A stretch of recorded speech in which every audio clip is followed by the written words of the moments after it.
아니, 좋은 일이에요. 아니, 11시까지 해서 안 오시면 10시 55분까지만 할게.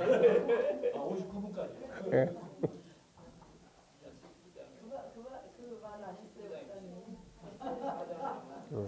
제가 말한 거예요. 송기영 목사님 했다고.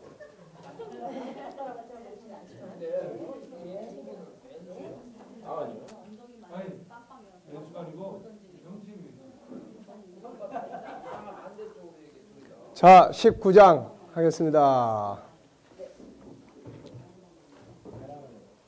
자, 여기서는 이제 생각과 재능 개발을 위한 실전 훈련, 생각의 중요성, 유일성 안에는 세 가지 기능, 즉 존귀함의 본능, 모양의 다양성, 재능의 다양성이라는 보물 창고가 있다.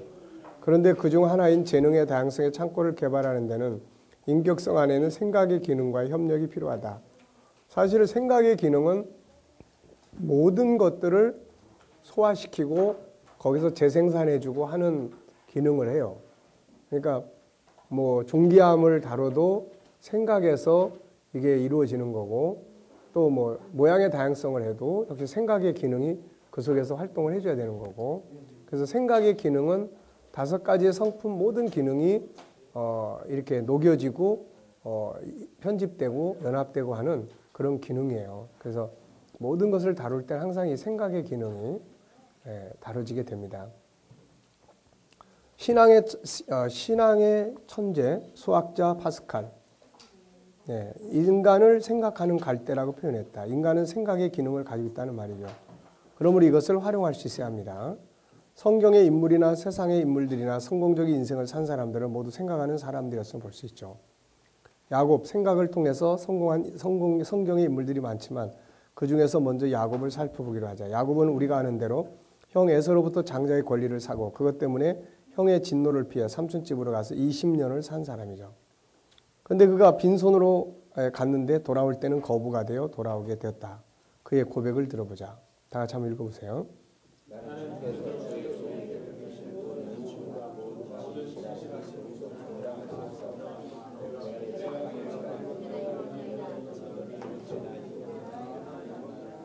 네, 어떻게 이런 부자가 되어 돌아올 수 있을까? 물론 야곱의 이야기나 그의 삶을 보면 항상 하나님이 개입하시고 하나님이 나에게 이런 복을 얻게 하셨다라고 이야기를 해요. 그런데 현실적으로 보면은 하나님의 축복이라는 건 그냥 오는 게 아니에요. 야곱에게서 우리가 참 감동을 받는 게 뭐냐면, 자, 그는 장자의 권리를 샀어요. 그리고 아버지로부터 축복의 기도를 위임받았어요. 그 다음에 베델에서 하나님 만났어요. 그러면은 당연히 하나님께서 함께 하셨다고 그랬고 축복하신다고 그랬으니까 이루어지겠는데, 근데 이것이 그냥 하늘에서 요술방망이처럼 뚝 떨어져 가지고 이루어지는 게 아니라는 거예요. 요셉은 그걸 이루기 위한, 야곱은 그걸 이루기 위한 책임 있는 삶을 살았어요. 그의 31장을 가보면은 그의 눈물겨운 자기 생활에 대한 이야기를 거기서 쏟아놓습니다. 내가 남의 것이 훔쳐가면은 내가 얼렁뚱땅 때우지 않고 자기 것으로 보충했고, 밤에는 잠을 자지 못하고 낮엔 더위를 무릅쓰면서 추위를 감내했습니다. 그거 누가 봅니까? 아무도 안 보죠. 양치는 걸 누가 지키는 것도 아니고 들판에서 다 알아서 하는데. 근데 정직성, 그 속에 창의력, 그 다음에 거기에서의 충성됨, 이것이 하나님의 축복을 이루는 파트너예요. 그래서 우리가 항상 하나님은 우리의 파트너입니다.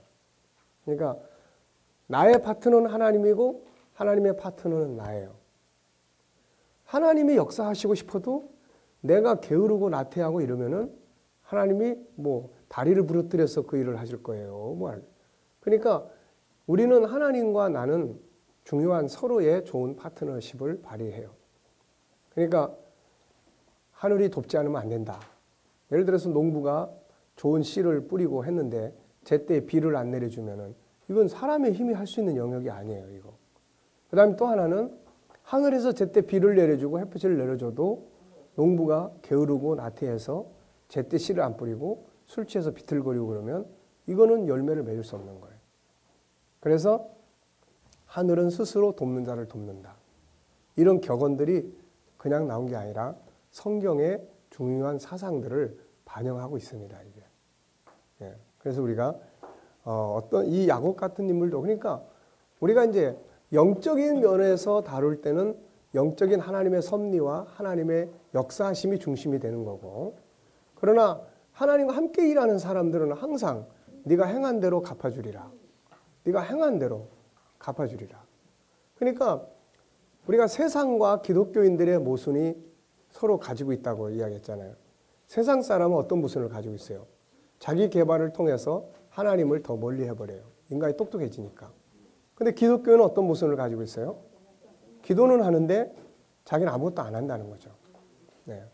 그러니까 이 두 가지의 모순을 우리가 이제 해결을 해 나가는 거고, 이 G7 운동은 우리 기독교인들의 모순을 해결하기 위한 그런 중요한 방책입니다.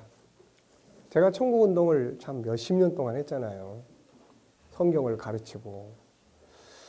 그러면서 항상 고민해 온 거는, 자, 천국인의 삶은 과연 뭔가? 라는 문제예요. 천국인의 삶은 뭐고, 천국인은 어떤 말을 해야 되고.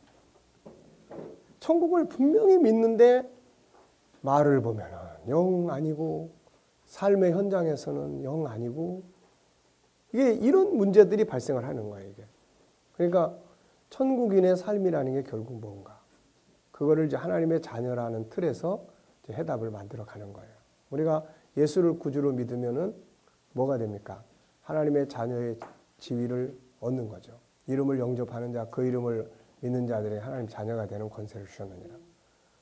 그걸 하는 거예요, 그걸. 그러니까 하나님의 자녀는 어떻게 말하고, 어떻게 행동하고, 어떻게 움직여 가야 되고, 그런 걸 하려고 하다 보니까 우리 안에 있는 하나님의 형상을 다뤄야 되고, 하나님이 우리 안에 담아주신 그 성품들을 다루게 되고, 그거를 살아갈 때 우리는 말할 수가 있어요. 어떻게 이렇게 하세요? 내 안에는 하나님을 닮은 성품이 있습니다. 당신 속에도 이런 것들이 있습니다. 제가 먼저 인사하기를 계속 이제 아침에 운동에 나가가지고 오랫동안 했잖아요. 계속 하다 보니까 어느 분이 한 번은 지나가면서 나한테 이런 걸 물어보는 거예요. 혹시 뭐 하는 분이세요? 이렇게 물어보는 거예요. 뭐 하는 분이세요? 제가 뭐 하는 사람일 것 같이 보이세요? 그랬더니 평범한 분은 아닐 것 같다는 거예요.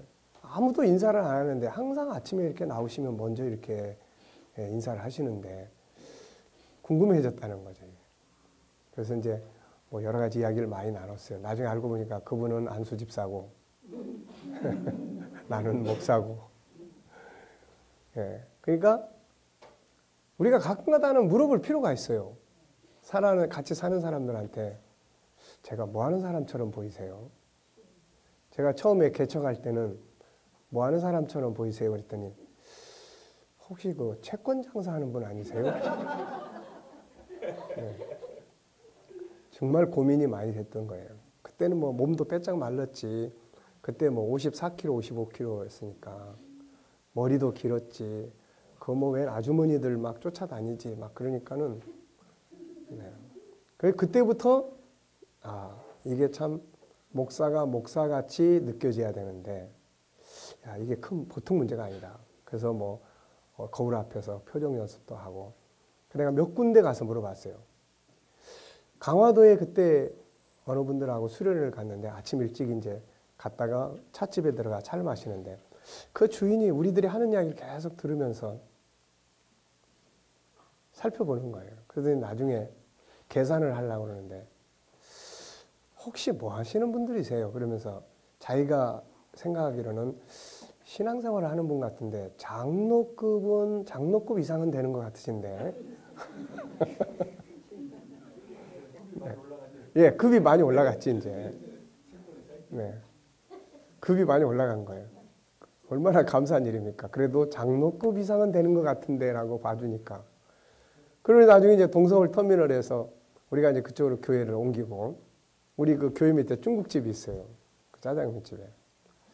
그래서 내려가가지고 이제 그 건물을 얻으러 다니면서 이제 사장님, 제가 뭐 하는 사람처럼 보이세요?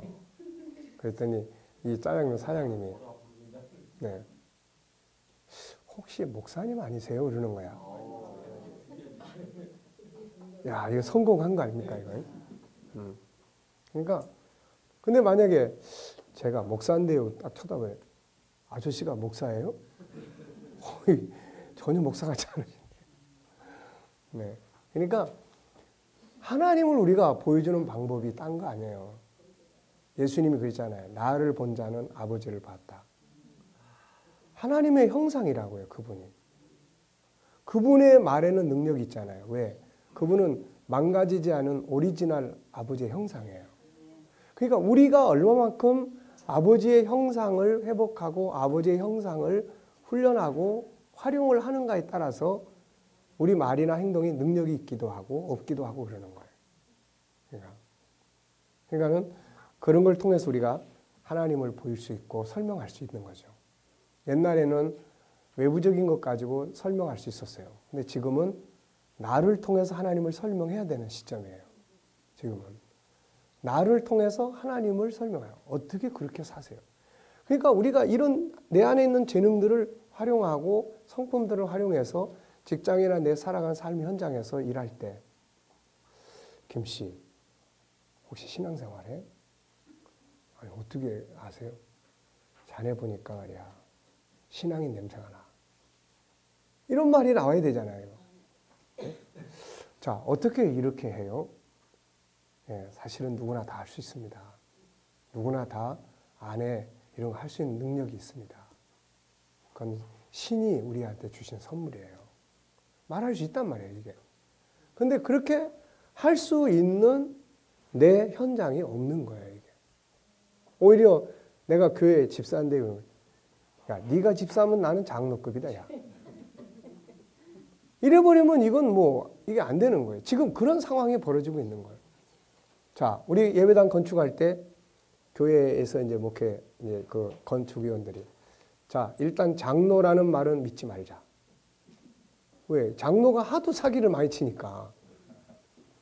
또, 우리 그, 어느 목사님은 자기 교회 이 설비를 하면서 인테리어를 인터넷을 통해서 어느 목사님이 싸게 해준다고 했는데, 아, 이 목사님 또 사기를 쳤네. 또 목사가 목사한테 사기를 쳤어, 또. 그러니까, 이거를 우리가 어떻게 바꿀 수 있냐는 거야, 이걸 도저히. 이 새로운 어떤 기독교 운동은 이걸 바꿔야만 일어나는 건데, 이걸 어떻게 바꿀 수 있냐는 거예요. 네. 네. 왜 이쪽에서 그쪽으로 갔지, 또? 자, 그러니까 이런 점을 우리는 놓치면 안 돼요. 야곱이 삼촌 집에서 나는 이 야곱을 참 좋아해요. 우선 그가 올바른 가치를 선택할 줄 알았다는 거고, 단지 물질적인 게 아니라 올바른 가치를 선택해요. 장자권 매매 사건은 야곱이 올바른 가치를 자기 것으로 선택하겠다고 하는 여기에다가 자기의 일생을 건 거죠. 그럼 자기가 선택한 하나님이 있어요. 그 하나님, 자기가 선택한 하나님에 대한 그런 가치를 자기가 지켜나가는 게 이제 중요하잖아요. 그게 생활 현장에 나타나는 거예요. 그러니까 삼촌이 나중에 네가 온 뒤로 우리 집에 복을 많이 받았다. 그러더니 이제 야곱이 나간다고 그러니까 가지 마라. 나하고 같이 일하자. 네 품값을 네가 정해라. 이걸 오늘 이 시대에 우리 기독교인들이 만들어야 되는 거예요. 이걸. 자, 그가 어떻게 이런 부자가 되어 돌아올 수 있었을까? 물론 위로는 하나님이 복을 주셨다. 그러나 현실적으로는 그의 수고의 결실이에요. 그가 처음 14년을 마치고 돌아가겠다 했을 때 삼촌은 그에게 같이 일하자고 하면서 백지수표를 주는 것처럼 야곱에게 조건을 제시하려고 하죠. 이때 야곱은 기가 막힌 조건을 제시합니다. 그게 뭐예요? 그 뒤에 내용을 쭉 보면은 야곱이 제시한 게 뭐예요? 품값을 정하라 그럴 때 야곱은 1년에 500마리 주세요. 뭐 50마리 주세요. 이런 걸 제공한 게 아니에요. 뭘 했습니까? 얼룩달룩한 것을 제게 주십시오라고 이야기해요. 이거는 자기 아이디어예요. 근데 하나님께서 야곱에게 이런 아이디어를 제공하라고 하지 않았어요. 이건 야곱의 창의력이에요. 양을 치다 보니까 이렇게 될 수도 있겠다. 그래서 얼룩덜한 걸 주세요. 이거를 제시한 거고 이 아이디어는 하나님이 함께 하심으로 좋은 결과를 맞이하게 된 거죠. 그는 어떻게 이런 아이디어를 품값으로 제시했을까? 이게 결코 아무렇게나 제시한 게 아니에요. 오랜 세월 동안 양을 치면서 나름대로 경험을 했고 그 속에서 깊은 생각을 하면서 깨달은 것들이 많았어요. 거기서 아이디어가 나온 겁니다. 분명한 것은 그를 거부가 되게 한 아이디어는 바로 그의 생각에서 나왔다는 점이에요. 하나님은 그의 생각에서 나온 아이디어를 열매 맺도록 역사를 하시는 거예요. 이 하나님의 역사와 인간의 관계를 우리가 잘 알아야 돼요. 가나안 땅을 가기 위해서 광야 40년 동안에는 하나님이 하늘에서 그냥 먹을 걸 다 떨어뜨려 줬어요. 광야에서는 뭘 할 수 있는 상황이 아니에요. 환경도 그렇지만 계속 이동해서 가야 되기 때문에 이때는 하늘에서 하나님이 먹을 걸 줘야 되는 시대예요. 가나안 땅에 딱 도착해서 그 땅에서 소산물을 거둘 때 만난 딱 끝납니다. 이때부터는 그들이 하는 일을 통해서 먹을 것을 얻게 하는 거예요. 그리고 그들이 하나님의 룰을 지키면서 그 일을 할 때 하나님은 그 일을 하는 일에 결실을 맺도록 도와준 거죠. 이게. 이런 관계를 우리가 알아야 됩니다. 세상에 성공한 사람들은 모두 생각하는 사람들이에요. 그래서 이 생각의 기능이 얼마나 중요한지 말이죠. 그래서 우리가 이제 다음에 인격성 우리가 다루게 될 때 생각의 기능은 총 이 책에 2권이 나와요. 2권 이제 생각의 기능이 그만큼 많단 말입니다. 이거를. 그러니까 그런 소중한 생각을 우리는 생각하지 않고 그냥 사는 거예요. 전에 일본 사람이 쓴 책 중에 그 사람이 이런 글을 썼어요. 일본 사람의 생각은 지금 다 죽었다는 거죠. 일본 사람 생각. 저는 그 책을 보면서 일본 사람의 생각이 죽은 게 아니라 우리 한국 사람들이 생각을 안 하고 사는 거죠. 아이들이 생각을 할 수가 없는 거예요. 이거는 어제도 이야기했잖아요. 이거는 생각을 하게 만드는 물건이 아니고 생각을 못하게 만드는 물건이에요. 이게. 딴 사람이 만드는 어떤 틀 속에서 그냥 사는 거지 그 속에서 자기 생각을 움직일 수 없는 거예요. 그러니까 생각하는 기능이 자꾸 죽어요.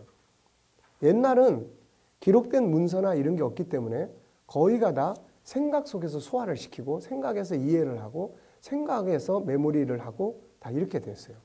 하나님의 말씀이 처음에는 우리가 아는 대로 돌판에 기록되거나 아니면은 그 갈대에다가 기록이 돼서 전달이 되는 거예요. 그러니까 인쇄술이 발전되기 전에는 거의 다 성경은 암송의 물건이지 이거를 무슨 읽고 이거 하는 물건이 아니에요. 이거. 그러니까 생각의 기능이 발전할 수밖에 없는 거예요. 그런데 이거 물건이 나온 뒤부터는 이게 생각의 기능이 할 수가 없는 거예요. 전철 타고 가도 이거 보고 앉았고 뭐 어디 가도 이거 보고 앉았고 우리도 수시로 이거 들고 보고 있고 그러니까는 그만큼 특히 아이들의 생각이 막 발전해야 될 시점에 엄마는 애들이 시끄러우면 귀찮으니까 이거 펼쳐서 줘버리니까 애는 막 이거 보고 신나가지고 있는데 사실은 이 아이들 몇 세, 이 4세, 5세 이때 한참 생각의 기능이 막 발전해야 될 이런 시점에서 그런 기능들이 다 싹 죽어버리는 거예요. 이런 애들이 학교 딱 들어가니까 완전히 공동체 속에서요. 여러분 보세요. 아이를 개인적으로 멘토링을 하면은 아이가 지 생각을 이야기를 해요. 근데 여럿을 앉혀놓고 네 의견은 어떠니 그러잖아요. 그럼 한 놈이 이야기를 하면은 다 똑같이 이야기를 해요. 다 똑같이. 이게 공동체성의 문제점이에요. 이게. 그러니까는 아이들이 학교 가서 주도적인 삶을 살 수 있느냐. 주도적인 삶을 살기가 너무너무 어려운 거예요. 자기 생각대로 하는 왕따 당해버리니까. 그러니까 이런 부분들을 우리가 어떻게 교회에서 교회 공과라든지 교회에서 가르치는 교육이 이런 문제들을 해소시켜 갈 수 있겠느냐. 그래서 멘토를 하다 보면 내가 항상 묻는 게 있어요. 네 학교 생활은 주도적인 것 같으냐, 기계적인 것 같으냐. 기계적인 거는 친구가 하면 따라서 하고 네 생각 없이 행동하는 거고 이런 게 기계적인 거고 주도적인 거는 네가 분명히 옳고 그런 것을 구별해서 옳은 것을 네가 하고 친구들이 안 따라오더라도 네가 혼주할 줄 알고 그러면 네가 주도적으로 사는 거다. 그럼 보통 다 기계적이에요. 애들 이렇게 써놓고 하는 거 보면. 그러니까 생각을 해야 됩니다. 자, 여기에 대해서 자, 이지성 씨의 생각하는 인문학에서 나온 이야기들인데요. 자, 자, IBM이라는 거대한 회사를 설립한 토마스 왓슨이 IBM의 전신인 CTR의 총책임자로 출근한 첫날 그는 임직원 앞에서 이렇게 선언하죠. 우리 회사의 미래는 찬란합니다. 나는 우리 회사의 사운을 뭘로 정해요? 네, 싱크로 바꾸려고 합니다. 기꺼이 싱크하고자 하는 마음이 있다면 우리 앞의 모든 문제는 매우 쉽게 해결된다고 믿습니다. 앞으로 우리는 온 마음을 다해 싱크할 것이고 싱크를 통해 위기를 극복할 겁니다. 그리고 역시 싱크를 통해 전 국민의 존경을 받는 위대한 기업으로 성장할 겁니다. 그의 지도로 CTR의 전 임직원은 싱크를 시작을 하죠. 생각을 시작을 합니다. 얼마 뒤 CTR은 기적적으로 회생합니다. 생각한다고 하는 것을 사운으로 삼은 지 6년째인 1920년에 매출 1,400만 달러에 순위 200만 달러를 기록합니다. 이후 CTR은 매년 20% 이상 성장세를 유지했죠. 그는 싱크하면서 일어났고 싱크하면서 먹었고 싱크하면서 잠들었어요. 생각하면서 일어났고 생각하면서 먹었고 생각하면서 잠잤어요. 1924년 어느 날 이제는 CTR의 소유주가 된 그는 회사 이름을 인터내셔널 비즈니스 머신, 즉 IBM으로 바꾸죠. 그리고 전 직원을 싱크의 세계로 몰아넣습니다. 그는 모든 임직원 사무실과 공장, 작업실, 회의실, 휴게실을 펴워 싱크로 도배하다시피 했고 회사 현관 입구에는 아예 노쇠로 만든 싱크 5글자를 박아 넣었어요. 그는 싱크하면서 일어났고 싱크하면서 출근했고 임원직원들과 함께 싱크를 외치며 하루 업무를 시작했고 싱크하면서 먹었고 싱크하면서 쉬었고 싱크하면서 잠이 들었다. 그에게 있어서 싱크는 삶의 전부나 마찬가지다. 자, 우리는 얼마만큼 생각을 하고 살죠? 생각을 뭐들을 해. 그냥 아이고 그냥 피곤한데. 머리 아픈데. 우리는 싱크하고 상관없이 살아요.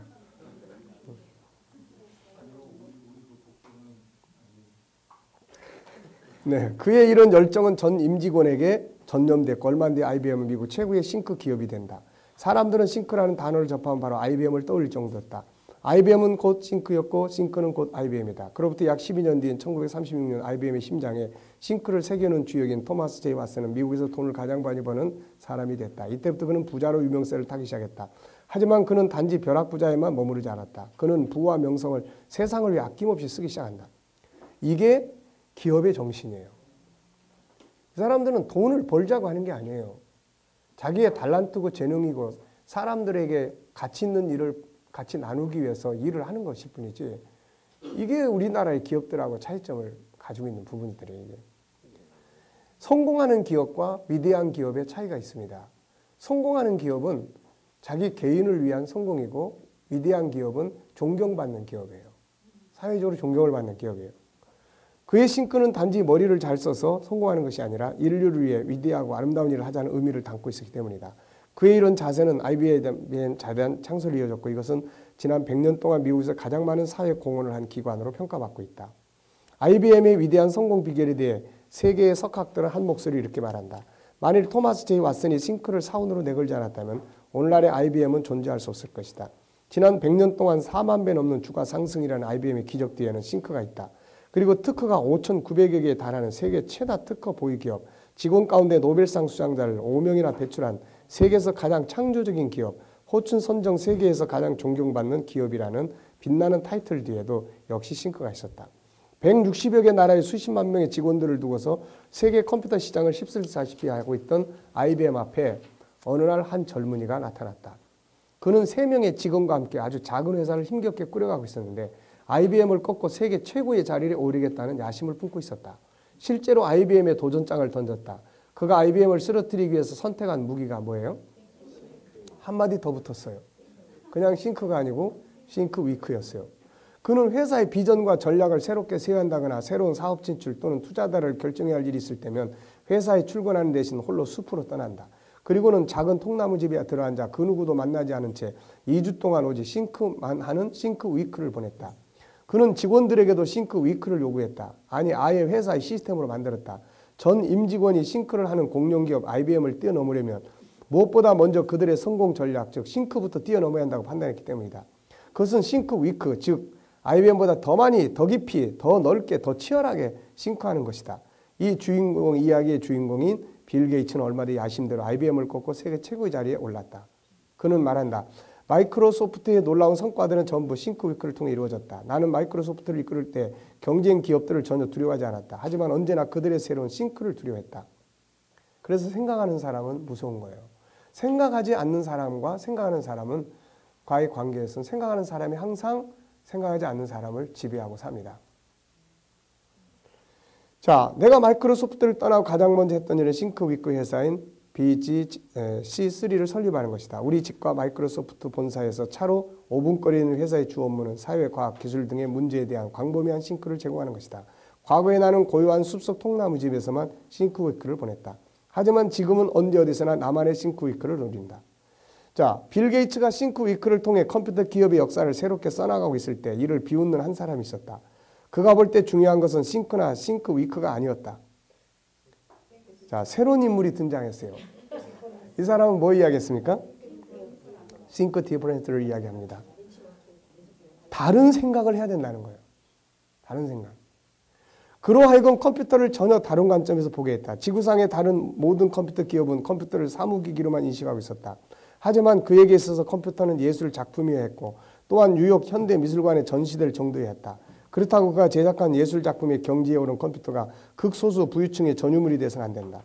그의 컴퓨터는 세상 모든 사람의 것이 되어야 했다. 그리고 세상을 바꾸는 위대한 도구가 되어야 했다. 물론 이런 그의 관점은 IBM과 마이크로소프트 등 당시 컴퓨터 업계를 주름잡고 있었던 인사들에게 철저하게 무시당했죠.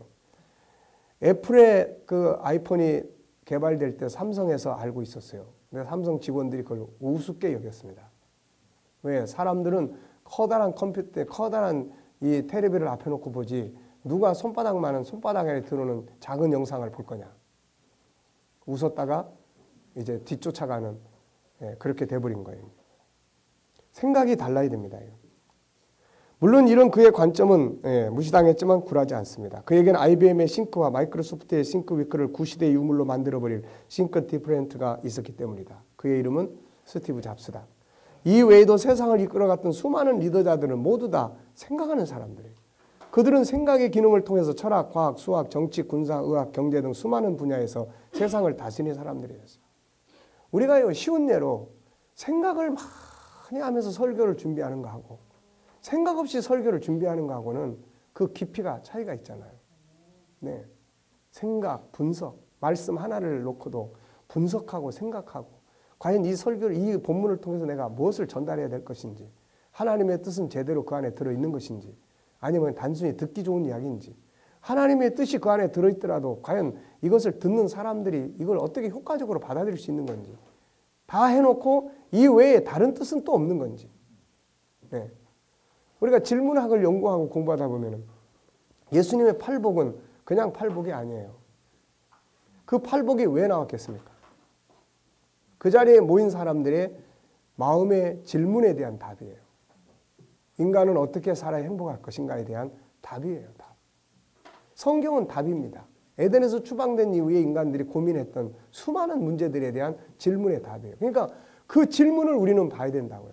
심령이 가난한 자가 복이 있나니 그 이면에 그 자리에 모여있는 수많은 사람들의 애끓는 질문을 봐야 되고 그 질문을 통해서 우리는 예수님이 가르치는 팔복의 진정한 의미를 들여다볼 수가 있는 거예요. 그러니까 생각을 얼마만큼 많이 하느냐에 달려있어요. 본문 하나를 놓고 일주일 내내 생각하는 사람, 한 달 내내 생각하는 사람, 그리고 하루 정도 생각하는 사람, 급하게 볼일 다 보고 한두 시간 생각하고 꺼내놓는 사람. 여기에는 엄청난 차이가 당연히 있는 거죠. 생각하는 기능. 이것은 하나님이 세상을 다스리라고 주신 하나님의 선물이에요. 특정한 사람들만의 생각의 기능을 가지고 태어난 게 아닙니다. 생각의 기능은 이 땅에 태어나는 모든 인간에게 하나님이 주신 선물이에요. 본래 생각의 기능은 하나님의 본성 중 하나입니다. 그분은 만물을 창조하시기 전에 먼저 생각 속에 세상을 그렸고 그걸 밖으로 끌어냅니다. 그의 천지창조예요. 하나님은 이 중요한 본성을 우리에게 준 겁니다. 그것을 주시면서 세상을 다스리고 정복하라고 하셨어요. 세상을 다스린 사람이 되는가 아니면 세상의 종이 되어 사는가는 생각의 기능을 사용하는가 하지 않는가에 달려있는 거예요. 행복, 불행, 생각의 차이예요. 네. 성공, 실패, 생각의 차이예요. 네. 다 그 사람이 우울증이나 아니면 건강하게 사는 사람들 상담하고 대화 나누고 다 하다 보면은 생각의 차이예요. 네. 생각을 어떻게 하느냐에 달려있는 거예요. 생각과 묵상에는 엄청난 힘이 들어있고 모든 복이 여기서 나옵니다. 그래서 하나님은 묵상을 명령했어요. 이 묵상이라고 하는 것은 생각입니다. 생각. 다시 기억해내는 거예요. 네. 무엇을 생각할 것인가? 우리가 생각편에서 이제 이 부분은 엄청나게 많이 이제 다루게 됩니다. 여기서는 간단하게 이야기 나왔어요. 두 가지 내용이 있어요. 하나는 뭔가를 생각할 주제를 생각하지 않고 그냥 생각하는 거예요. 아무런 주제 없이 길을 걸으면서 혹은 차를 운전할 때 아니면 따로 묵상 시간 갖고 고요한 가운데 묵상하는 상태를 말합니다. 때로는 마음을 비우고 아무 주제도 생각하지 않을 때 다른 영감을 얻게 돼요. 때로는 생각 자체를 쉬게 해줘야 될 때가 있어요. 또 하나는 주제를 가지고 생각하기입니다. 이건 다양한 주제 가지고 생각하는 법이에요. 말씀 묵상, 영적 소통을 위한 생각, 어떤 문제에 대한 해답을 얻기 위한 생각, 새로운 아이디어를 얻기 위한 생각, 보다 나은 업무의 효율성을 얻기 위한 생각, 문제를 해결하기 위한 생각, 호기심과 질문에 답을 얻기 위한 생각, 새로운 영역을 개발하기 위한 생각, 많은 주제들이 생각의 주제 속에 들어있어요. 물론 이때 자신만의 생각 속에 뭔가를 찾을 수 있고 다양한 정보들을 참고하면서 생각할 수 있고 하나님 앞에 엎드려서 깊은 생각을 할 수도 있습니다. 자기의 생각, 다양한 정보, 하늘의 영감 이 세 가지가 합쳐질 때 다니엘처럼 놀라운 아이디어를 만들어내요. 이때 육하원칙이라는 것은 잘 소중하게 사용될 수 있는 부분들이에요. 자, 어떻게 생각하는 훈련을 할까? 생각하는 방법들 다양하지만 다음의 방법들도 유용하게 바깥에서 아이들이나 또 일반 회사나 이런 데서 유용하게 사용되는 방법들이에요. 이런 것들도 우리가 교회 안에서도 해볼 필요성이 있는 부분들이에요. 오스브렌 체크리스트, 브레인스토밍이라고 이야기합니다. 이것은 같은 한 주제를 놓고 다양한 질문을 통해서 각자의 생각을 자연스럽게 내놓는 방법으로 개인적으로 사용할 수도 있고 친구들, 직장 동료들, 가족 간에 사용할 수도 있어요. 이거 우리가 다 실험을 해보면 아주 좋습니다. 우리가 이제 공부할 때는 팀별로 나눠가지고 이런 내용들을 하면 좋아요. 같은 내용인데 이것을 전용을 한다면, 지금 이대로 다른 곳에 사용한다면 어떻게 될 수 있을까? 또 이것을 응용한다면 비슷한 것을 흉내낼 수는 없을까? 변경을 한다면 의미나 색이나 움직임이나 냄새, 모양을 바꾸면 어떻게 될까? 확대한다면 크게 만들거나 길게 만들거나 빈도를 늘리거나 시간을 연장하면 어떻게 될까? 축소한다면 작게 만들거나 짧게 만들거나 가볍게 만들거나 압축하거나 시간을 줄이면, 대응한다면 사람이나 물건, 재료, 또 장소 등을 대체할 수는 없을까? 또 교체하면 순서를 바꾸면 어떻게 될까? 역전시키면 거꾸로 놓거나 상하, 좌우 역할을 반대로 하면 어떻게 될까? 결합시키면 합체, 혼합, 통합하면 어떻게 될까? 이런 것들을 다양하게 생각을 꺼내놓는 거죠. 이게 교체하는 거예요. 그 옆에 이야기해놨잖아요. 네, 브레인스토밍의 원리. 브레인스토밍은 생각하는 대로 말하며 비판하지 않는다. 판단 금지. 이거는 회사나 이런 데서 많이 쓰는 방식이에요. 그래서 직원들이 모여가지고 자, 오늘 우리 브레인스토밍 하겠습니다. 자, 그래가지고 각자가 그냥 자기 하고 싶은 이야기 다 하는 거예요. 뭐 그런 소리에 이런 게 아니에요. 그냥 다 쏟아놓는 겁니다. 다 쏟아내. 네. 판단 금지예요. 다양한 아이디어 산출, 아이디어 질에 관계없이 아이디어를 산출하도록 고무합니다. 결합과 조합을 통한 개선, 제한된 아이디어에 새로운 아이디어를 결합시켜 개선 방안을 모색하고, 자유로운 사고, 과거 지식, 경험, 전통의 구애 없이 새 아이디어 창출하고, 팀원끼리 위의 방법을 응용해서 한 가지 주제를 가지고 정리해보자. 때로는 생각의 전환이 중요하다. 역경을 거꾸로 하면 뭐가 돼요? 경력이 되고, 인연을 거꾸로 하면 연인이 되고, 내 힘들다를 거꾸로 하면 다들 힘내가 되는 거예요. 물론 위에서 나온 질문 외에도 더 많은 다양한 질문들을 가지고 활용할 수 있어요. 그러니까 생각의 기능을 우리가 다루다 보면은 자, 뒤집어 볼 수도 있고 엎어 볼 수도 있고 꼭 그 길만 강조해. 다른 길도 있는 거예요. 가면서 꼭 냄새 난다고만 이야기를 해. 자, 이거 해결을 하면 되는 거예요. 이거 자기가 치우든지 아니면 냄새 안 나는 길로 가든지, 냄새가 나는 것들이 있으면 보기 싫으면 건너편에 좋은 장면을 보고 가든지, 그건 어떤 생각을 바꾸느냐에 따라서 모든 거는 다 바뀌어질 수 있는 부분들이에요. 자, 토론할 주제를 하나 정해가지고 자녀 문제에 대해서 뭐 브레인스토밍을 한다. 또 전도에 대해서 브레인스토밍을 한다. 또 뭐 일반 아이들의 가정에서도 가정의 행복을 위해서 브레인스토밍을 한다. 초등학교 정도 아이들을 가진 부모들은 반드시 가족회의라는 것을 만드는 것이 아주 중요한 효과적인 부분이라는 거예요. 이럴 때 이제 그런 브레인스토밍에 대한 내용을 가족들이 다. 근데 우리는 이런 이름도 잘 모르는 경우들이 많아요. 사회는 이런 걸 폭넓게 다 사용하는데.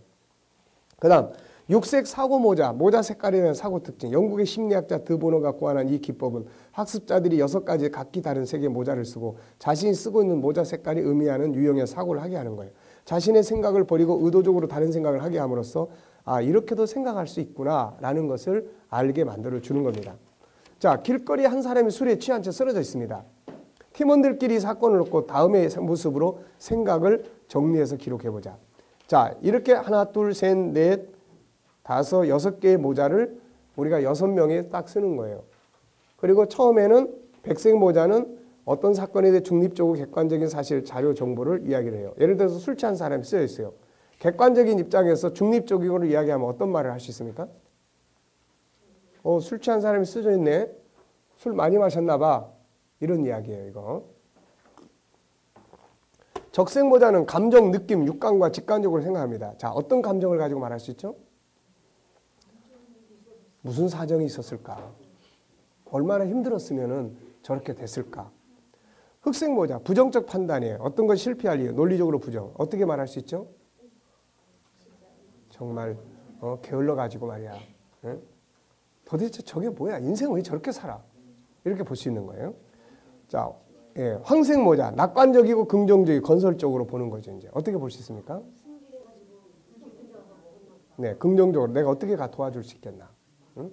어떻게 저런 사람을 새롭게 내가 이끌어서 뭔가 희망을 갖고 살도록 만들어 주실 것인가? 이렇게 또 볼 수 있는 거예요. 녹색 모자, 창의적 다각적 해결 방안 모색. 뭐예요? 파출소에 연락을 할까? 어떻게 처리해야 되지? 그냥 가자니 뭘가 껄끄럼하고 자기가 또 그냥 막 나서서 뭘 하자니 불편하고. 자, 어떤 창의력적 생각을 발휘할 수 있는 거죠. 청색 모자, 요약, 개관, 결론. 인생 저렇게 살면 안 돼. 가자. 이런 거예요, 이게. 자, 이걸 이제 또 바꿔놓고 생각해 보는 거예요, 이제. 다른 모자를 쓰고. 그러니까 어떤 하나의 사건을 놓고 어떻게 생각하느냐. 예, 저도 초기에 그 술 취한 사람 길에 쓰러져 있으면 데려다가 집에서 치료해주고 또 나중에 이제 자기 이제 니아까값이라도 만들어서 해줘서 보내고, 담배 중독에 시달린 사람들은 담배를 하루아침에 못 끊더라고요. 그래가지고 담배를 이제 점차 줄여가기 위해서 내가 담배를 사다 주기 시작했어요. 그래가지고 하루에 2갑에서 1갑으로 줄입니다. 그리고 그 사람 얻고 이제 병원에 쫓아다니면서 이제 치료하러 다니고 이제 한동안 또 그런 사역을 또 해보는데, 이번에 여기 계신 분들이 그런 사역을 아주 힘든 사역들을 많이 하고 계시는 것 같아요. 정말 아주 감사한 일이고, 또 앞으로 이제 우리 교회 안에 혹시 술 중독자들이 있으면 좀 도움을 받아야 될 것 같습니다. 자, 그래서 이 6개의 모자를 둘러쓰고, 그러니까 아이들 창의력, 어떤 자기 의견 발표 이런 거 하는데 우리가 이런 거 활용할 수 있는, 성경의 사건을 놓고도 이 사건을 어떻게 생각할 수 있는지 이런 걸 이제 다양하게 우리가 방법을 활용할 수 있습니다. 자, 창의력 특성 검사, 언어 검사, 생각할 수 있는 것 질문하기, 가능한 모든 원인 상상하기, 가능한 모든 결과 상상하기, 인형을 가지고 좀 더 재밌게 개선해보기, 종이 상자, 빈 깡통의 다른 용도 찾기. 똑같은 거지만 꼭 이렇게만 쓰는 게 아니고 이렇게도 쓸 수 있는 거야 라는 것을 찾게 하는 거예요. 일반 사물에 대한 특이한 질문하기, 여기에 대해서 질문하기. 앞으로 우리가 이제 질문법에 대해서 이제 훈련하고 하다 보면 이제 여러분들은 최소한 어떤 사건 하나를 놓고 질문 10개씩 이거를 연구해 와야 돼. 자, 예를 들어서 김상선 목사님을 놓고 10가지 질문.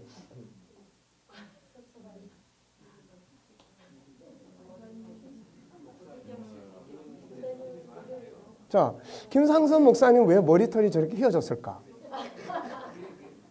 뭐 이런 거. 네.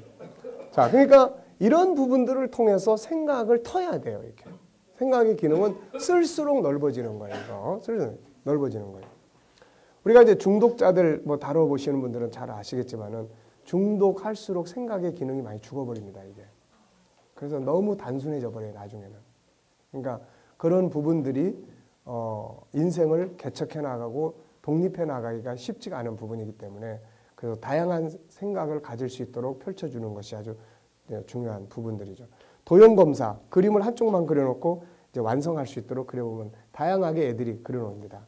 동그라미, 그림 완성하기, 질문하기, 이 그림은 뭐 같아? 어떻게 하면 그림 완성할 수 있을까? 다양한 생각들을 끌어내므로써 상상력을 증가시키게 합니다. 이 외에도 다양한 생각의 방법들이 있어요. 혹시 이외에 알고 있는 생각하는 방법이 있다면 함께 나눠보자. 그래서 이런 기술적인 부분들은 일반 책들이 많이 사용들을 해요.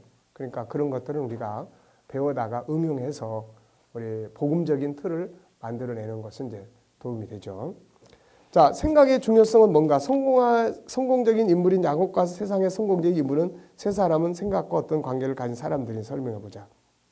자, 야곱도 생각하는 기능을 통해서 창의력을 발휘했던 거고, 그 다음에 IBM의 창시자, 또 빌 게이츠, 또 스티븐 잡스 다 IBM의 창시자는 뭘 이야기했어요? 싱크를 강조했고, 그 다음에 빌 게이츠는 뭐 이야기했어요?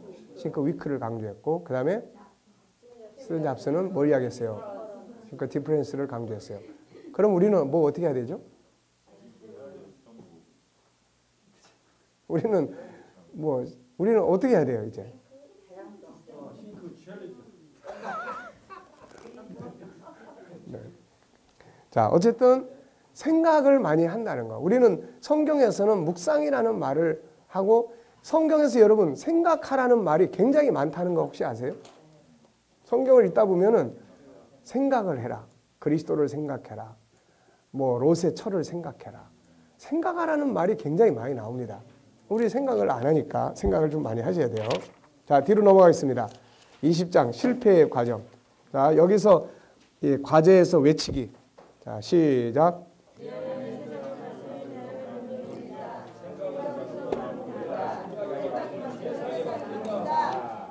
네, 생각은 소중한 보물이에요. 이 생각이요, 과거, 현재, 미래를 이 안에서 꿈꿉니다. 이 안에 다 들어있어요.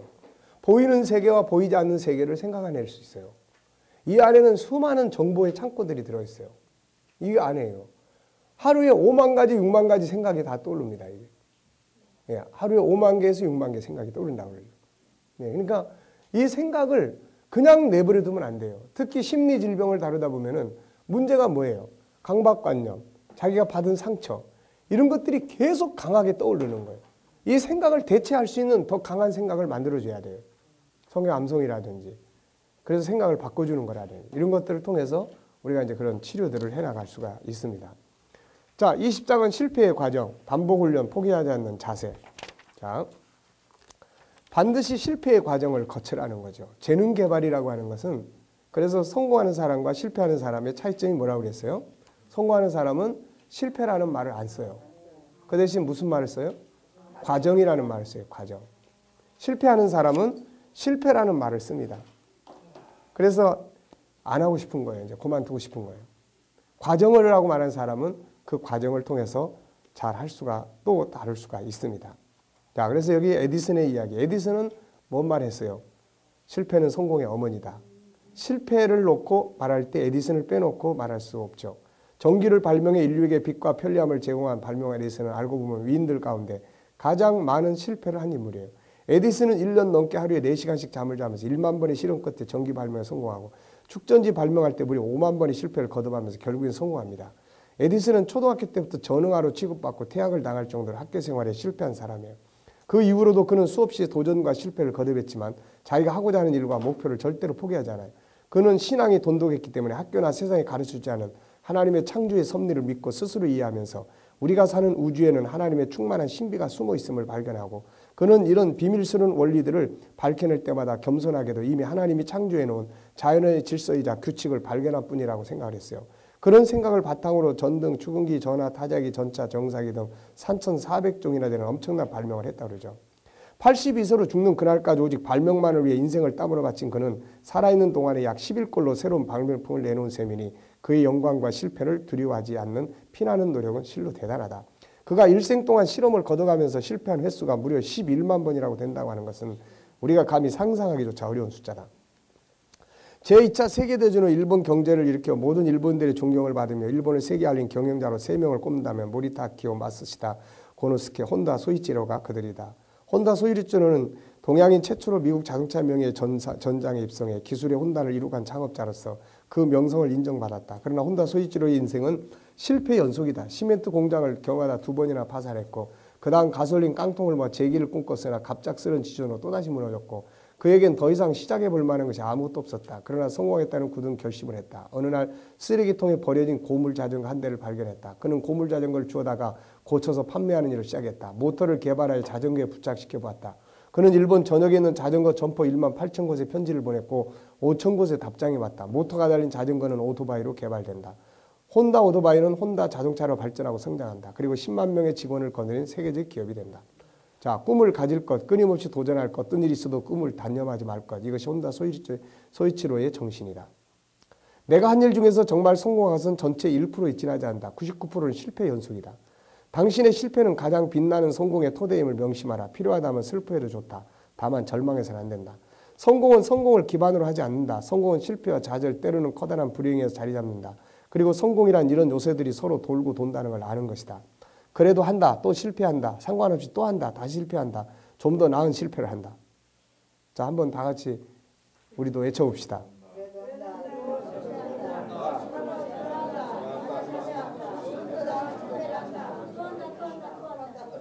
네. 네, 거기다가 예수님의 말씀을 하나 써놓으면 돼요. 끝까지 인내하는 자가 구원을 받으리라. 겨울이 되어야 어떤 나무가 정말 푸른지 알 수 있듯이 역경을 몰아칠 때 한 개인 혹은 한 국가가 얼마나 튼튼한지 알 수 있습니다. 실패가 두려워 새로운 일을 거부해서는 안 됩니다. 인생의 가장 서글픈 세 단계를 이렇게 요약해 볼 수 있어요. 할 수 있다. 할 수 있을지도 모른다. 해야 하는데. 자, 우리가 여기서 할 수 있다고 외쳤어요. 그런데 집에 가니까 할 수 있을지 모르겠네. 근데 몇 달 지나니까 아이고 했어야 되는데. 자, 역경은 쓸쓸한 인간과 동물이 살기에 적합하지 않은 비가 오고 추운 계절과 같다. 하지만 이런 계절이 지나야 꽃이 피고 열매를 맺으며 장미와 석류를 볼 수 있다. 실패는 좋은 것이다. 그건 삶의 자양분이다. 내가 선수들을 지도하기에 익힌 것들은 실수를 통해 배운 거다. 에브라함 링컨은 18번 도전하여 1861년에 미국 대통령이 당선됐고, 라이트 형제는 805번 도전하여 1903년에 비행기에 성공했고, 에디슨은 1만여 번의 도전 끝에 1879년에 전구를 발명했고, 나는 실패한 게 아니라 전구가 켜지지 않는 만 가지 이유를 이제 알았다는 거예요. 자, 차 할머니 이야기 혹시 아십니까? 차 사순 할머니는 70세에 가까운 나이에 960번이나 도전한 끝에 마침내 자동차 운전 면허증을 따내 959전 960기의 신화를 쓴 주인공이에요. 2005년 전주 할머니요? 4월부터 면허증을 따기 위해 도전에 나섰던 차 할머니는 필기의 시험에 949번이나 떨어진 것을 포함해 960번의 도전 끝에 2010년 5월에야 운전면허증을 손에 넣을 수 있었다. 시카고 트리뷴은 차 할머니를 부모들이 자녀들에게 기억해야 할 집념과 끈기의 인물로 소개했어요. 우리 오집사도 대형면허 따는데 18번 떨어진 다음에 네. 네, 18번. 어디 갔어? 네. 자, 반복 훈련과 채워야 될 시간. 이거 아주 중요한 거예요. 항상 채워야 될 분량. 네. 바울 사도는 골로새서 2장에서 남은 고난을 채워야 된다. 네, 남은 고난. 뭐든지 기도의 분량 채워야 되는 거예요. 말씀의 분량 채워야 됩니다. 이게 채우지 않으면 안 돼요. 제가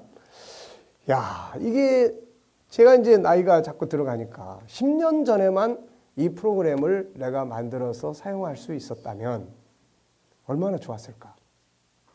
김 목사님이 지금 몇이죠? 10살 차이. 딱 10살 차이. 야, 내가 저 나이 때만 이 프로그램을 내가 마무리할 수 있었다면 참 얼마나 많은 변화를 만들어낼 수 있을까? 근데 지금은 그냥 시간이 너무 그런 거예요. 뭘 하나 실습하려면 최소한 3년, 5년 걸리고 막 10년 걸리는데. 그러니까 김 목사님은 죽으라고 해서 실패해보고 또 해보고 또 도전해봐도 10년이 지나도 내 나이가 되는 거니까. 그 얼마나 좋습니까, 이게? 송 목사님은? 저는 이제 60세시요? 예, 63입니다. 네. 근데 무슨 생각이 드냐면 그때는 이런 것들에 대한 분량이 안 채워지는 거예요. 그때는 그게 안 된 거죠. 계속 의문점은 가지고 있죠. 천국인은 어떻게 살아야 되는가? 의문점은 가는데 뭔가 이거를 탁 연결해서 만들어내 놓을 수 있는 분량이 안 된 거예요. 근데 그게 이제 와서 이게 열리기 시작을 하고 답을 찾기 시작하는 거니까. 자, 그래서 채워야 될 시간이 있습니다. 모차르트, 사람들은 모차르트가 특별한 음악에 재능이 있다고 생각하지만 이면의 훈련의 과정은 잘 모르고 하는 소리예요. 그의 아버지는 레오폴트 모차르트로서 당시 유명한 작곡가이자 연주자예요. 그는 3살부터 아들에게 작곡가 연주 훈련을 강도 높게 시킨 권위적인 아버지예요. 따라서 모차르트는 아주 어려서부터 한 집에 사는 음악 스승에게 집중적으로 훈련을 받았던 셈이다. 그는 21살 때 첫 번째 작품 피아노 협주곡 9번을 발표했는데 이것은 18년 동안이나 혹독한 전문적 훈련을 받은 뒤라는 점을 잊어서는 안 된다. 골프계의 모차르트 타이거우즈. 우주 역시 그의 아버지 얼 우즈는 학생을 가르치는 교육자였고 스포츠에도 남다른 열정이 있었다. 그는 스스로 골프 중독이라고 고백할 정도로 골프에 적극적인 사람이었다. 7개월 된 타이거에게 처음으로 골프채를 손에 쥐어줬죠. 7개월. 타이거는 2살이 되기 전에 골프장에서 꾸준히 연습을 해요. 그는 19살 때 워커컵 대회 출전 선수로 뽑혔는데 이거 우연한 게 아니에요. 4살 이전에는 아버지에게, 이후로는 17년 동안 전문 코치 밑에서 강도 높은 훈련을 받았어요. 이 정도면은 우리도 웬만큼 설 수 있을 거예요, 이게. 그러니까 그냥 되는 게 아니에요, 그냥. 네. 나타난 결과만 보고 재능이 있네 이러는데 이게 아니에요. 재능은 훈련의 결과물이에요, 이게. 조수미, 자신이 노래를 잘하는 것이 재능 때문이라고 말하는 걸 가장 듣기 싫어한다는 거예요. 노래를 잘하기 위해 얼마나 많이 연습했는지 모른다고 합니다. 발레리나 강수전의 발 역시 엄청난 고통의 흔적이 고스란히 남아있다는 거예요. 이들은 많은 훈련과 함께 시간 역시 필요한 만큼 채워진 이후에 재능은 꽃을 피우게 된 것을 볼 수 있어요. 1만 시간의 법칙, 세계적인 경영사상가 말콤 글래드웰은 어떻게 하면 성공할 수 있는가라는 질문에 답하기를 당신은 당신의 일에 1만 시간을 쏟아붓는가? 아니라면 성공을 말하지 말라고 하죠. 1만 시간이란 어떤 분야에 숙달하기 위해서 필요한 절대량을 말하는 것으로 하루 3시간씩 일주일 꼬박하고도 10년을 보내야 확보할 수 있는 시간이에요. 이 문제를 놓고 20년 넘게 연구한 플로리다 주립대학 심리학 교수인 이렉스는 여러 분야의 천재라고 불리는 사람들을 연구한 결과 평범한 사람과 천재를 가르는 비밀은 다른 것도 아닌 연습하는 기간에 달려있다는 거예요. 천재 바이올린 연주자는 일주일에 평균 24시간 연습에 매달리지만 평범한 사람들은 9시간에 그쳤다. 20세 이르기까지 누적 시간을 보면 천재들은 4,000시간 정도 누적 연습한 것으로 조사됐다. 에릭슨과 공동 저자들이 내놓은 새로운 대안을 한 줄로 요약하면 이렇다. 신중하게 계획된 연습이 모든 차이를 결정한다. 이 논문에서 명확히 밝혔듯 전문가와 평범한 사람의 차이는 더 좋은 성과를 내기 위해 노력해온 기간에 좌우된다. 체스 선수들에 대한 유명한 연구로 노벨상을 수상한 허버트 사이먼과 윌리엄 체이스는 10년 정도의 집중적인 훈련 과정을 거치지 않고 최상의 수준에 오르는 선수는 아무도 없으며 때로는 그보다 오래 걸리기도 한다는 조사 결과를 바탕으로 10년 법칙을 제안했다. 어떤 분이 저보고 목사님은 전에 대만에서 오신 어떤 분이 안수기도를 하면 무엇을 기도해 주면 좋을까요? 그랬더니 목사님처럼 성경을 그렇게 잘 아는 영을 부어달라고 기도를 해달라고. 네. 그래서 누구든지 저만큼 시간을 갖고 성경을 가르치고 다루고 하면 다 통달하게 돼 있습니다. 이게 뭐 저의 문제가 아니에요. 그러니까 똑같아요. 여러분들은 김성일 목사님은 정말 이런 성경에 대한 은사가 있는 분이라고 그러지만은 그게 아니에요. 다 똑같습니다. 우리가 얼마만큼 그 시간에 집중하고 얼마만큼 그 분야에 집중하느냐고 훈련하느냐고 어느 만큼 그걸 붙들고 씨름하느냐에 따라서 그런 현상들이 자기한테 이제 만들어지게 되는 거죠. 이게.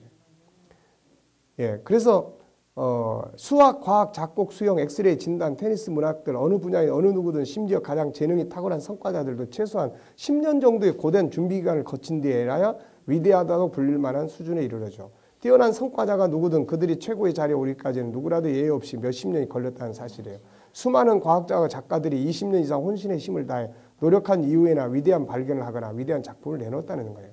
성경의 인물 역시 예외는 아닙니다. 요셉에겐 노예에서 한 나라의 총리가 되기까지 13년의 시간이 필요했고 모세는 이스라엘 애굽에서 해방할 수 있는 지도자로 학문적인 공부하는 데 40년. 감성적 재능, 자기를 비우고 자기를 포기하고 하는 그런 감성적 재능을 개발하는데 무술 훈련하는데 40년. 그런 긴 세월을 거친 다음에 백성들을 이끌어가는 리더자가 된 거죠. 야곱 역시 아무것도 없던 빈털터리에서 거부가 되어 고향으로 돌아오기까지 20년의 세월이 필요했고 다윗 역시 목동에서 왕이 되기까지 많은 시간을 필요로 합니다.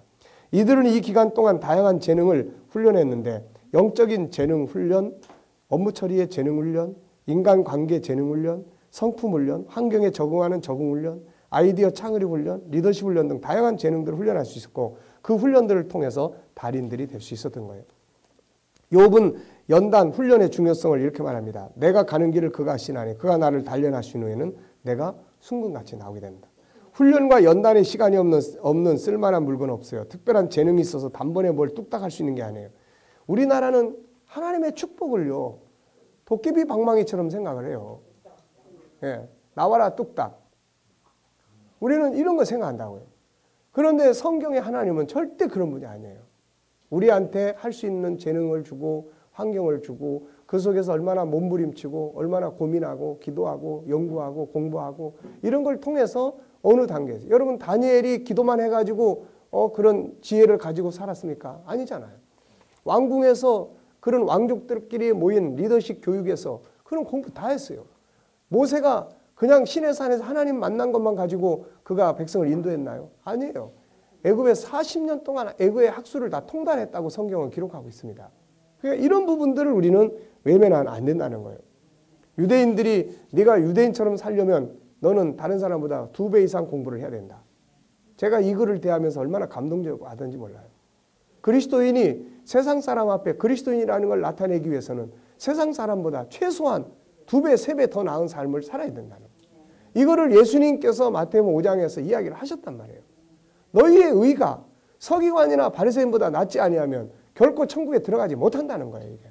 그러니까 서기관이나 바리새인이나 그런 세상 사람들과 그래서 항상 우리가 내 옆에 다른 종교 가진 사람이 있으면은 최소한 저 사람보다는 내가 더 나아야 된다. 이게 필요한 거야. 이거. 내 옆에 안 믿는 사람이 있어.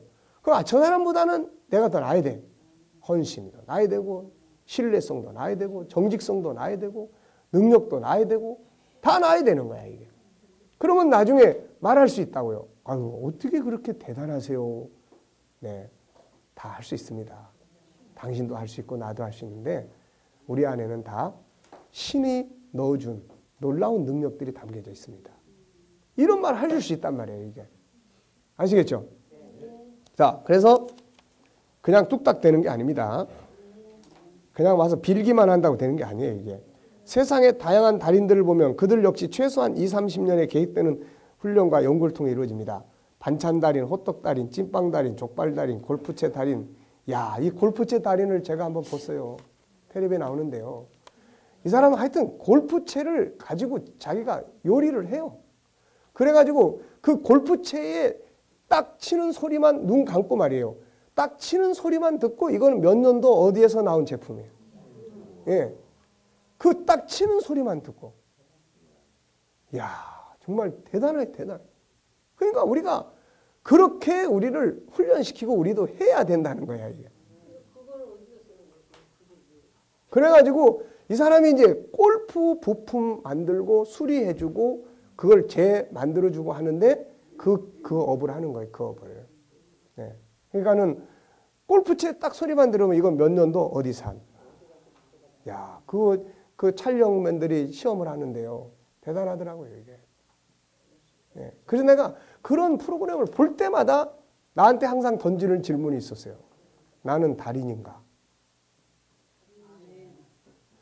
자, 여러분은 달인입니까? 네. 그래서 나는 그런 프로그램을 볼 때마다 도전감이 생기는 거예요. 좋다. 달인이다. 달인. 달인을 해야 된다. 네. 그러니까 우리가 달인이 돼야 돼. 우리는 무슨 달인? 설교 달인, 성경의 달인. 성경에 이 말씀이 어디 붙었나? 이거 막 한참 찾아. 이러면 벌써 이건 달인이 아니야. 그래서 아직도 나도 달인이 되려면 멀었어요. 아직도 어떤 말씀은 이게 도대체 어디에 들었는지 어디서 본 것 같긴 한데 이거. 네. 무엇이든지 자꾸만 되풀이하면 그것이 자신의 것이 되기 시작한다. 어떤 분야에서 인정을 받는 건 하찮은 재능을 고도로 연마한 결과다. 아무리 달란트가 있다 해도 처음부터 금메달감이 될 수 없다. 그의 재능은 끊임없는 훈련과 학습 속에 익혀가는 것이다. 서울대학교 이면우 교수는 자전거는 많이 넘어지는 사람이 빨리 배우듯이 아무리 초보자라도 하루에 수십 번씩 200일 정도의 슬로프에 넘어지는 스키 선수가 되고 총알 2만 발을 쏘면 서부 활국에 나오는 명사수처럼 된다고. 급변하는 시대는 끊임없이 학습하는 사람의 미래를 물려받는다. 학습하지 않는 사람은 존재하지도 않는 과거의 세계 속에서 살 수밖에 없다. 자, 포기하지 않고 나아가는 자세. 처칠, 유명한 말이죠. 포기하지 마라. 절대로 포기하지 마라. 기운을 북돋아주는 이야기를 책을 펴낸 두 남자의 이야기였다. 원고가 마무리된 후 이걸 출판해줄 출판사를 찾아갔다. 처음으로 찾아간 출판사로부터 거절당했다. 두 번째, 세 번째 마찬가지다. 그 뒤로 만난 30명의 출판업자들이 모두 이건 안 된다고 말했다. 3년에 걸쳐 33번의 거절을 당한 그들이 어떻게 했을 것 같은가? 그들은 또 다른 출판사를 찾아갔다. 다행히 34번째 출판사로부터 허락을 받아냈다. 33번의 실패 끝에 출판된 이 책이 바로 영혼을 위한 닭고기 수프라는 명작이다. 이 두 사람이 바로 잭 캠빌드와 마크 빅터 한센이다. 이 책은 3천만 부 넘게 팔린 대작이 되었다. 33번을 거절당하고 실패하는 동안 이들을 지켜준 힘이 무엇이었을까? 끈질긴 근성이죠. 윌리엄 베터는 성공이란 대체로 남들이 끈을 놓아버린 뒤에도 계속 매달려 있는 사람에게 돌아가는 대가다. 아류 다비의 이야기는 지금도 성공자들이 교인이 되고 있다. 이들은 일확천금의 꿈을 품고 미 서부로 향했다. 그리고 광맥을 발견한 땅에 전세산을 투자했다. 얼마 후에 이변이 일어났다. 광맥이 갑자기 사라진 것이다. 무지개 꿈은 산산이 부서지고 그 땅과 장비는 고물상에 팔아버리고 말았다. 고물상 주인은 내가 한번 해보리라고 땅속으로 들어갔다. 아류 다비가 곡괭이를 내던진 바로 그 자리에서 곡괭이 자루만큼 더 내려갔을 때 엄청난 금맥이 발견돼 백만장자가 됐다. 네, 한 페이지만 더 넘겼으면 되는데. 이 소식을 들은 아류 다비는 노할 때 오온하시오라는 유명한 말을 했다. 그만둬야 할 때가 시작할 때라는 뼈아픈 경험으로 끈질기게 일한 결과 아류 다비도 역시 연간 100만 달러 이상을 벌어들인 성공자가 된다. 세일즈의 귀신이라고 불리우는 엘머 레터맨은 판매는 거절당한 때부터 시작한다 후했다. 초반전에는 너나 할 것 없이 펄펄 뛴다. 그러나 끈질긴 뒷심으로 마지막 종이 올 때까지 뛰는 사람이 누구인가? 한 라운드만 더 싸우면 챔피언이 될 수 있다. 주저앉아버리고 싶을 때 바로 그때 한 라운드 더 뛰어라. 예수님의 진리는 그래서 영원한 거예요. 끝까지 견디는 자가 구원을 받는다.